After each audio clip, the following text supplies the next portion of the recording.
Assalamualaikum warahmatullahi wabarakatuh. Perkenalkan, nama saya Rindiani, saya dari PAI B2. Saya semester 3, saya dari Prodi Pendidikan Agama Islam. Kali ini saya akan berbagi pengetahuan saya tentang aliran filsafat, pendidikan, praktisme, dan pemikiran tokoh-tokohnya. Pertama, saya akan menjelaskan pengertian praktisme. Praktisme berasal dari bahasa Yunani, yaitu pragma, yang berarti tindakan atau perbuatan.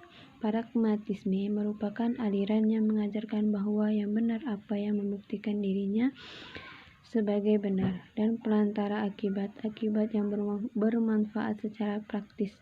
Praktisme adalah aliran filsafat yang memiliki pandangan bahwa kriteria kebenaran sesuatu adalah apakah sesuatu itu memiliki kegunaan bagi kehidupan nyata. Oleh sebab itu, kebenaran sifatnya menjadi relatif, tidak mutlak. Mungkin sesuatu konsep atau peraturan sama sekali tidak memberikan kegunaan bagi masyarakat tertentu, tetapi terbukti berguna bagi masyarakat yang lain.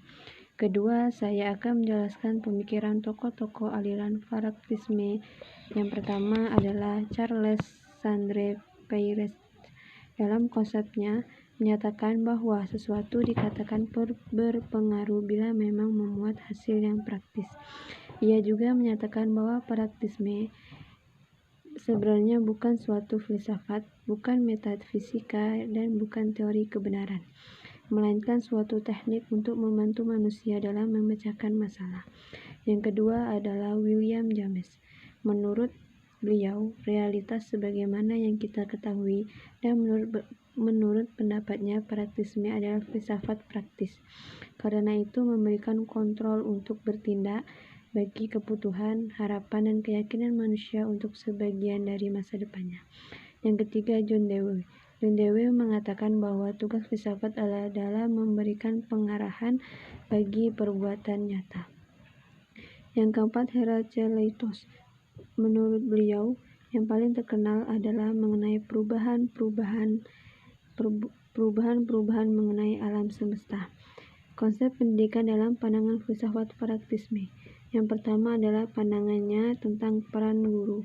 Guru menurut praktisme bukanlah guru dalam pengertian tradisional, yakni ia bukan seseorang yang tahu apa yang dibutuhkan siswa di masa depan dan oleh karenanya mempunyai fungsi memberi atau menanamkan seperangkat pengetahuan esensial kepada siswa.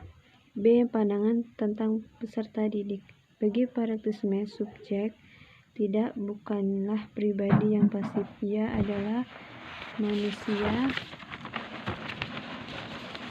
manusia makhluk hidup yang bertumbuh, kembang, dan dalam interaksi secara aktif dengan lingkungan hidup di sekitarnya. C. Pandangan tentang kurikulum. Praktisme berkeyakinan mengenai perlunya menempatkan siswa, kebutuhan, dan minatnya sebagai sesuatu yang sentral. Kurikulum seharusnya tidak dibagi ke dalam bidang mata pelajaran yang bersifat membatasi dan tak wajar. Kurikulum mestinya lebih dibangun di seputar unit-unit yang wajar, yang tidak dari pertanyaan-pertanyaan yang mendesak dan pengalaman-pengalaman siswa. D. Pandangan tentang metode pendidikan. Menurut praktisme, metode pendidikan adalah upaya menanamkan suatu disiplin, tetapi bukan otoritas. Metode pengajaran dengan disiplin berarti seseorang mengarahkan pelajaran dengan disiplin. Yang kedua, saya akan menjelaskan aliran eksistensialisme dan para tokoh-tokohnya.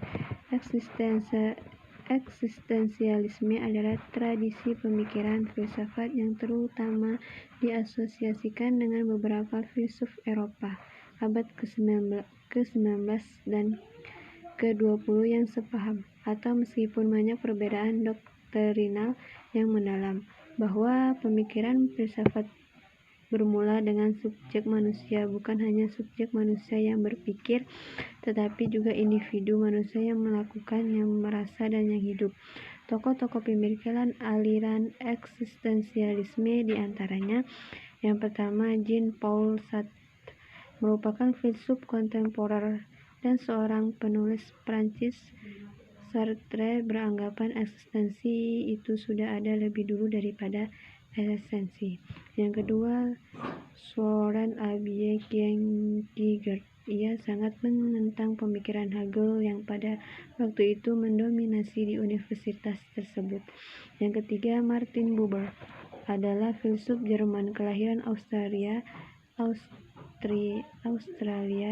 yang terkenal dengan filsafat dialognya, yakni suatu pemikiran eksistensialisme yang fokus kepada perbedaan antara hubungan aku itu dan aku engkau. Yang keempat, Martin Heidegger merupakan seorang filsuf asal Jerman. Ia belajar di Universitas Freiburg di bawah Edmund Husserl, penggerak fenomenologi yang kemudian menjadi seorang profesor di sana. Konsep pendidikan dalam pandangan filsafat eksistensialisme. Yang pertama, peranan pendidik atau guru. Seorang guru yang eksistensialis akan mendorong siswa-siswanya untuk bertanggung jawab dan dapat mengatasi dampak dari semua tindakan yang dilakukan mereka. Berani berbuat berarti berani menerima konsekuensinya. Siswa harus menerima bahwa konsekuensi.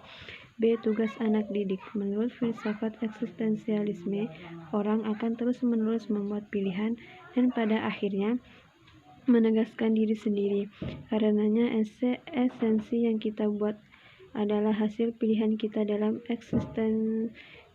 eksistensialisme, siswa dipandang sebagai makhluk rasional dengan pilihan, bebas dan tanggung jawab serta aktif dalam mencari pengetahuan.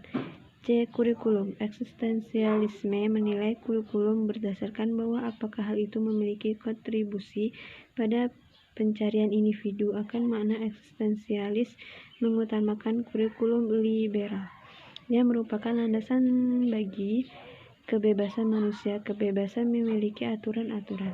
Oleh karena itu, di sekolah harus diajarkan pendidikan sosial atau mengajar respek, rasa hormat terhadap kebebasan untuk semua. Sekian dari penjelasan saya kali ini, kurang lebihnya mohon maaf, semoga bermanfaat. Saya akhiri, Assalamualaikum warahmatullahi wabarakatuh.